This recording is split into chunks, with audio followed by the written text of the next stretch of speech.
เกิดพายุฤดูร้อนในหลายพื้นที่ของจังหวัดเชียงรายบ้านเรือนเสียหายกว่า500หลังวัดโรงเรียนเสียหายเป็นวงกว้างรวม11ตำบล5อำเภอ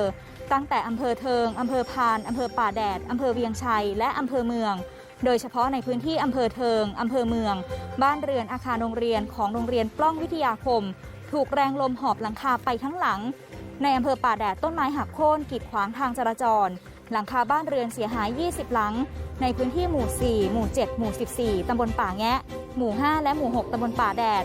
ส่วนอำเภอเวียงชัยมีพื้นที่ที่ได้รับผลกระทบที่ตำบลดอนศิลา7หมู่บ้าน43หลังคาเรือนองค์กรปกครองส่วนท้องถิ่นอยู่ระหว่างเร่งสำรวจความเสียหายทั้งหมดเพื่อให้ความช่วยเหลือต่อไป